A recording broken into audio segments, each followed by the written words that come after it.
Madhya Pradesh AJAKS प्रांताध्यक्ष IAS संतोष वर्मा के विवादित बयान पर प्रदेश भर के ब्राह्मण समाज में तीखी प्रतिक्रिया दी है। दतिया में इसका सबसे ज्यादा असर देखने को मिला, जहां समाज के सैकड़ों लोगों ने विरोध स्वरूप पुलिस अधीक्षक कार्यालय पहुंचकर जमकर नारेबाजी की। एसपी कार्यालय के बाहर प्रदर्शन कर रहे ब्राह्मण समाज के प्रतिनिधियों ने कहा कि संतोष वर्मा द्वारा दिया गया बयान न केवल अशोभनीय है, बल्कि जातिगत तनाव भड़काने की कोशिश भी प्रतीत होता है। उन्होंने आरोप लगाते हुए कहा कि एक जिम्मेदार पद पर बैठे अधिकारी से ऐसे शब्दों की अपेक्षा नहीं की जा सकती। प्रदर्शनकारी समाजजनों ने संतोष वर्मा के विरुद्ध तत्काल FIR दर्ज करने की मांग की और प्रशासन को 3 दिन का अल्टीमेटम दिया। उनका कहना है कि यदि निर्धारित समय सीमा में कार्रवाई नहीं की गई, तो ब्राह्मण समाज उग्र आंदोलन, सड़क पर उतरकर चक्का जाम सहित व्यापक विरोध प्रदर्शन करेगा। फिलहाल दतिया में माहौल तनावपूर्ण बना हुआ है और पुलिस प्रशासन अलर्ट मोड पर है। हमारे आदमी समाज में ब्राह्मण समाज की भावनाएं आहत है। बेटी हमको अगर उन पे कार्रवाई नहीं हुई साहब, तो फिर इन पे 2 दिन में हमारी FIR हो जाए। क्योंकि ऐसे आदमी समाज जिम्मेदार पद पे बैठे आदमी जहर उगल रहे तो कैसा काम चलेगा? ऐसे जिम्मेदार हम तो कभी समाज जैसे पैदा कर रहे हैं कि हम लोगों को उकसा रहे हैं कि उकसा गई हम लोग भी कोई ऐसे लोग हमको उकसा रहे हैं। तभी तो तो पहले आपके पास हम लोग आपने उससे बड़े जगह भेजेंगे। एसपी साहब की जय हो। चलिए, अच्छा, आवाज आप लोग की बहुत बुलंद है।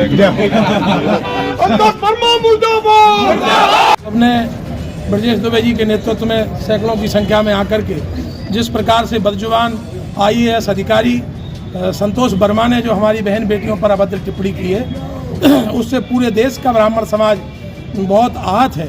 और यदि उसको अतिशीघ्र बर्खास्त नहीं किया जाता है, उस पर कानूनी कार्रवाई नहीं की जाती है, तो हम ब्राह्मण समाज, जो कि पूरे देश को सर्वे भवन्तु की भावना का संदेश देने वाली समाज है, मजबूर होकर सड़कों पर उतरना पड़ेगा। हम अगर आज SP साहब के पास मिले थे, मैं तो कहूँगा कि अगर यहाँ से काम चल जाता है तो ठीक है, नहीं तो हम फिर माननीय मुख्यमंत्री जी के तक हम सब ब्राह्मण जाएंगे।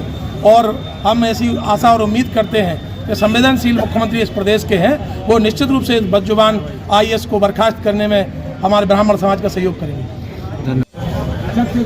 मध्य प्रदेश के बदतमीज कहें, बददिमाग कहें, IAS संतोष वर्मा ने बहुत ही ब्राह्मण समाज की बहन बेटियों को लेके बहुत ही गलत जितने शब्द कहें उनसे वो कम पड़ जाएंगे। गंदी मानसिकता का परिचय देते हुए वक्तव्य दिया है, उससे ब्राह्मण समाज में काफ़ी आक्रोश है और उसको लेके हम लोगों ने ज्ञापन दिया है कि 3 दिन में उसके खिलाफ FIR होनी चाहिए, उसको बर्खास्त कराने की कार्रवाई अनुशंसा करनी चाहिए, नहीं तो ब्राह्मण समाज सड़कों पर उतरकर उग्र आंदोलन करेगा। यदि कोई कार्रवाई नहीं होती है तो किस स्तर पर ये आंदोलन जाएगा? अगर कोई कार्रवाई नहीं होती है तो निश्चित तौर पर इस आंदोलन को हम दतिया से और आगे भी ले जाएंगे। सड़कों पर उतरकर यहाँ पर चक्का जाम करेंगे, बाजार बंद करेंगे, धरना प्रदर्शन करेंगे, जो भी होगा वो सब करेंगे। सारा समाज एक मत है, एक साथ है। क्या कहा है उन्होंने और क्या मामला है? उन्होंने जो अपना वक्तव्य दिया है, उनकी जो मानसिकता झलक रही है, उससे स्पष्ट है कि ये जो अपने समाज का, जैसे हरिजनों को या आदिवासियों को, इनको जो आरक्षण का लाभ मिल रहा है, उस आरक्षण के मुद्दे को उन्होंने कहा कि हम आरक्षण जब छोड़ेंगे जब हम ब्राह्मणों की बच्चियों से हमारे बच्चों की शादी होगी। तो ऐसी छोटी मानसिकता के लोगों को संविधान के इस पदों पर रहने का कोई अधिकार नहीं है। और हमारे मुख्यमंत्री जो संवेदनशील मुख्यमंत्री हैं, उनको तो प्रथम दृष्टता देख करके ऐसे लोगों को बर्खास्त कर देना चाहिए और ऐसे कोई संघों की मान्यता भी समाप्त करना चाहिए, जैसे कि जिस बैनर तले वो इस तरह के वक्तव्य दे रहे हैं और अपनी छोटी मानसिकता को उजागर कर रहे हैं।